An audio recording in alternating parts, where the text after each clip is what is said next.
నమస్కారం. ఆధ్యాత్మిక వార్తావాహిని భక్తి విశేషాలకు స్వాగతం. మార్కాపురంలో శ్రీ లక్ష్మీ చెన్నకేశవ స్వామివారి బ్రహ్మోత్సవాలు ఘనంగా జరుగుతున్నాయి. బ్రహ్మోత్సవాల్లో భాగంగా 8వ రోజున స్వామివారు శ్రీరామ అలంకారంలో హనుమంత వాహనంపై భక్తులకు దర్శనమిచ్చారు. మాడవీధుల్లో విహరిస్తున్న స్వామివారిని వందలాదిగా తరలివచ్చిన భక్తులు దర్శించుకున్నారు. సాంస్కృతిక ప్రదర్శనలు, కోలాటం ఆకట్టుకున్నాయి.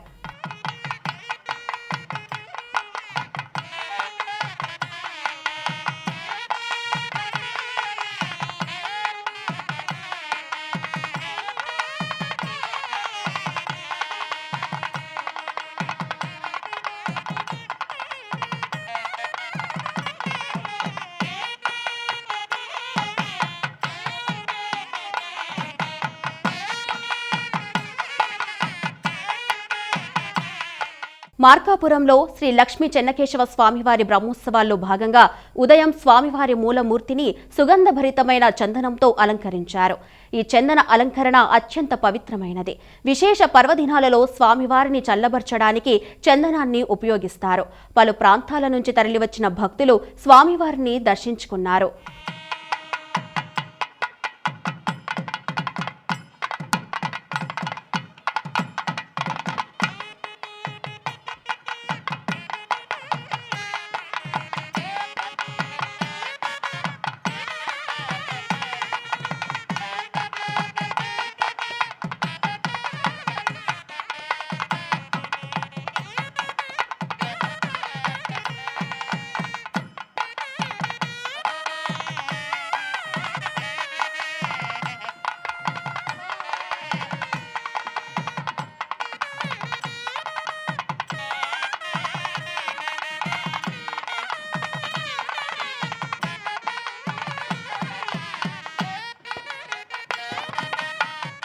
తిరుపతిలోని కార్వేటి నగరంలో శ్రీ వేణుగోపాల స్వామి ఆలయ వార్షిక వసంతోత్సవాలు ఘనంగా జరుగుతున్నాయి.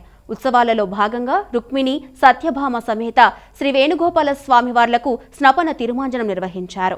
తొలుత స్వామి అమ్మవార్లకు ఆలయ అర్చకులు ప్రత్యేక పూజలు చేశారు. రుక్మిణి, సత్యభామ సమేత శ్రీ వేణుగోపాల స్వామివార్లను ఆలయ ప్రాంగణంలోని వేదికపై కొలువులు తీర్చారు. అనంతరం వేద పండితుల మంత్రోచ్చరణల నడుమ స్వామివార్లకు పంచామృతాలతో అభిషేకం నిర్వహించారు.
వికారాబాద్ జిల్లా తాండూరులో శ్రీ భావికి భద్రేశ్వర జాతర ఉత్సవాలు ఘనంగా ప్రారంభమయ్యాయి. ఉత్సవాల్లో భాగంగా 2వ రోజున స్వామి అమ్మవార్లకు విశేష పూజలు చేశారు. అనంతరం సుందరంగా అలంకరించిన మహారథంలో కొలువు తీర్చారు. మహారథంలో అధిష్ఠించిన స్వామివారు మాడవీధుల్లో విహరిస్తూ భక్తులకు అభయప్రదానం చేశారు. ఉత్సవాల్లో భాగంగా 11న రథోత్సవం, 12న లంకాదహనం నిర్వహిస్తారు.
హైదరాబాద్ వనస్థలిపురం శ్రీకృష్ణదేవరాయ నగర్లోని శ్రీ లక్ష్మీ నరసింహస్వామివారి దేవస్థానంలో చతుర్దశ బ్రహ్మోత్సవాలు ఘనంగా ప్రారంభమయ్యాయి.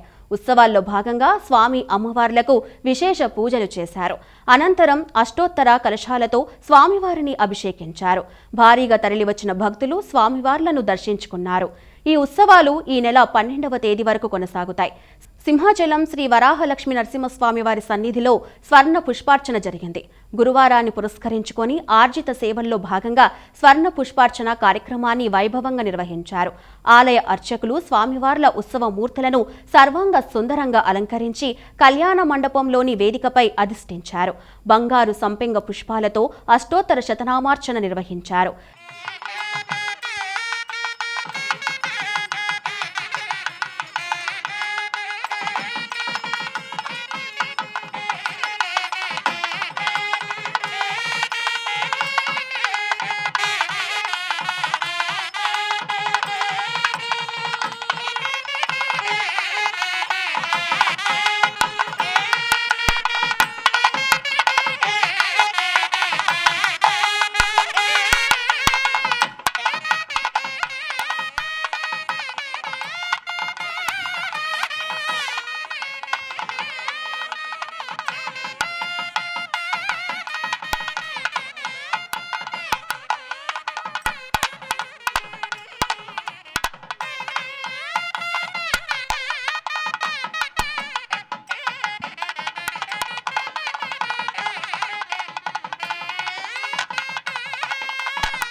ముక్కంటి క్షేత్రంలోని శ్రీకాళహస్తీశ్వరుడి సన్నిధిలో గురుదక్షిణామూర్తికి విశేష పూజలు, అభిషేకాలు జరిగాయి. ప్రతి గురువారం దక్షిణామూర్తికి అభిషేక సేవ చేయడం ఆనవాయితీ. ఇందులో భాగంగా సుగంధ ద్రవ్యాలతో స్వామివారిని అభిషేకించారు.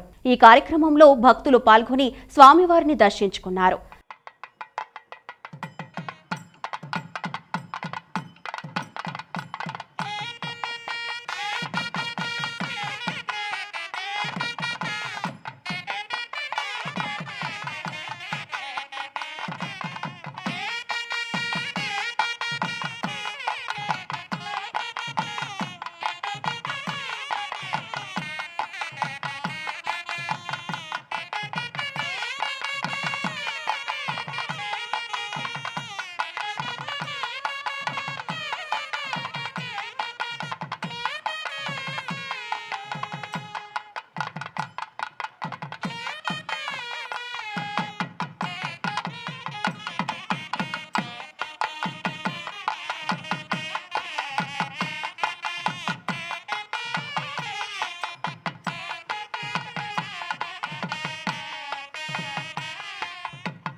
కేరళలోని ప్రసిద్ధ శబరిమల ఆలయంలో 10 నుంచి 50 సంవత్సరాల వయసు మహిళల ప్రవేశంపై ఉన్న ఆంక్షలను కేంద్ర ప్రభుత్వం మరోసారి సమర్థించింది. ఇది మహిళలపై వివక్ష కాదని, ఏళ్లగా కొనసాగుతున్న ఆచారాన్ని గౌరవించడమేనని పేర్కొంది. మన దేశంలో పురుషులను అనుమతించని ఆలయాలు కూడా ఉన్నాయని సుప్రీంకోర్టు తెలిపింది.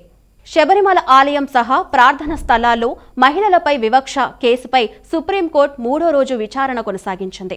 ఈ సందర్భంగా కేంద్రం తరపున సోలిసిటర్ జనరల్ తుషార్ మెహతా తన వాదనలను సిజేఐ జస్టిస్ సూర్యకాంత్ నేతృత్వంలోని 9 మంది సభ్యుల విస్తృత రాజ్యాంగ ధర్మాసనానికి సమర్పించారు.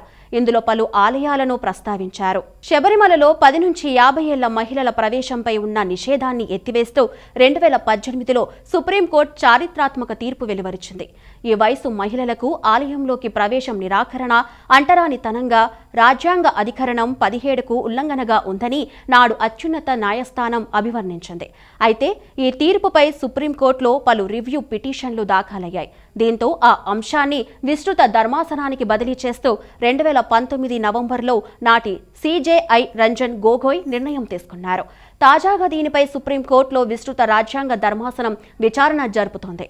శ్రీవారి లడ్డు ప్రసాదాల విక్రయాలు భారీగా పెరిగాయి. 2025-26 వార్షిక సంవత్సరంలో 13,95,00,000 లడ్డు ప్రసాదాలను విక్రయించింది టీటీదే. వీటి ద్వారా 567 కోట్ల రూపాయల మేర రాబడి వచ్చింది. రోజువారీగా 4 లక్షల లడ్డూలను తయారు చేస్తుండగా అంతే స్థాయిలో విక్రయాలు జరుగుతున్నాయి. శ్రీవారి ఆలయంలో లడ్డు ప్రసాదాల తయారీ ఎప్పుడు ప్రారంభమైంది, ఎలా తయారు చేస్తారు, ఎవరు తయారు చేస్తారు, ఇప్పుడు ఎలా చేస్తున్నారో తెలుసుకుందాం. కలియుగ ప్రత్యక్ష దైవమైన శ్రీవారికి నిత్య కైంకర్యాలు, స్వామివారికి సుప్రభాతం నుంచి ఏకాంత సేవ వరకు 6 సార్లు ప్రతినిత్యం నైవేద్య సమర్పణ జరుగుతుంది. శ్రీవారికి నిత్యం ఎన్నో రకాల ప్రసాదాలను నైవేద్యంగా సమర్పిస్తారు అర్చకులు. మరోవైపు స్వామివారికి ప్రతినిత్యం వేకువజామున నిర్వహించే తోమాల అర్చన సేవల అనంతరం అన్న ప్రసాదంతో పాటు లడ్డు, వడ ప్రసాదాలు నైవేద్యంగా సమర్పిస్తారు. శ్రీవారికి సమర్పించే లడ్డు ప్రసాదానికి ఉన్న ప్రత్యేకత అంతా ఇంతా కాదు. 1790లో శ్రీవారికి లడ్డు ప్రసాదం సమర్పించడం ప్రారంభమైంది. మరాఠా రాజు రాఘోజీ బోన్స్లే హయాంలో స్వామివారికి లడ్డు ప్రసాదాన్ని నైవేద్యంగా సమర్పించినట్టు టీటీదే రికార్డులో ఉంది. శ్రీవారి ఆలయంలో 1996 మార్చి 19కి పూర్వం ప్రసాదాలను మిరాసిదారులే తయారు చేసేవారు.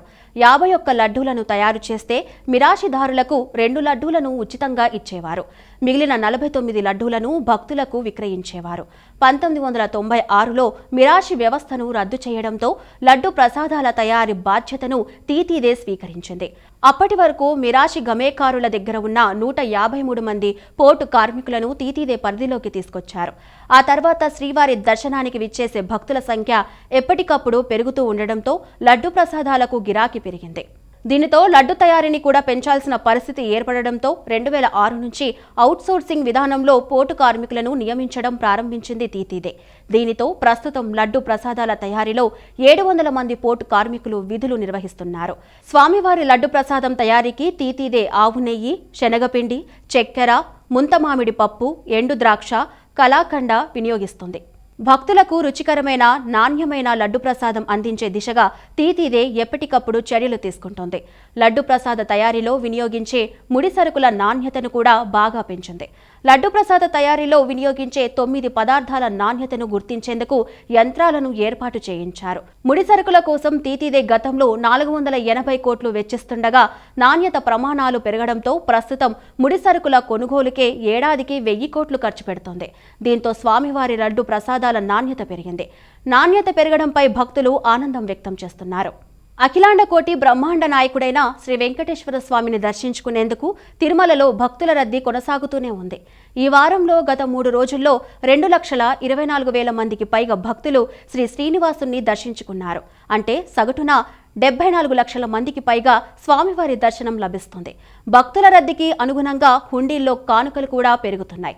తిరుమల తిరుపతి దేవస్థానానికి గత 3 రోజుల్లో 13,30,00,000 రూపాయల ఆదాయం లభించింది. ఇప్పుడు కూడా తిరుమలలో రద్దీ కొనసాగుతూనే ఉంది. వైకుంఠ క్యూ కాంప్లెక్స్లలో 5 కంపార్ట్మెంట్లు భక్తులతో నిండి ఉన్నాయి. టోకెన్లు లేని భక్తులకు స్వామివారి సర్వదర్శనానికి దాదాపు 6 గంటల సమయం పడుతుందని తీతీదే అధికారులు తెలిపారు. ఇక తిరుమలలో భక్తుల రద్దీని నియంత్రించేందుకు తీతీదే ప్రవేశపెట్టిన ఆన్లైన్ విధానంలో భాగంగా జులై నెల టికెట్ల కేటాయింపు ప్రక్రియ ఈ నెల 18 నుంచి ప్రారంభమవుతున్నట్లు అధికారులు ప్రకటించారు. ఇది ఇలా ఉండగా తీతీదే ట్రస్టులకు కూడా విరాళాలు భారీగానే అందుతున్నాయి. తిరుపతికి చెందిన పి సతీష్ కుమార్, పి రోజా దంపతులు శ్రీ ఎస్వి సర్వశ్రేయస్ ట్రస్టుకు 10 లక్షల రూపాయలు విరాళంగా అందించారు. తిరుపతికి చెందిన శ్రీ అనంతమ్మ పుట్టినరోజు సందర్భంగా వారి కుమార్తె శారద తన కుటుంబ సభ్యులతో కలిసి శ్రీ పద్మావతి చిన్నపిల్లల హృదయాలయానికి 10 లక్షల రూపాయల విరాళం అందించారు. ఇవి ఈనాటి భక్తి విశేషాలు. తదుపరి ఆధ్యాత్మిక వార్తావాహిని భక్తి విశేషాలు మళ్ళీ కలుద్దాం. అంతవరకు సెలవు. నమస్కారం.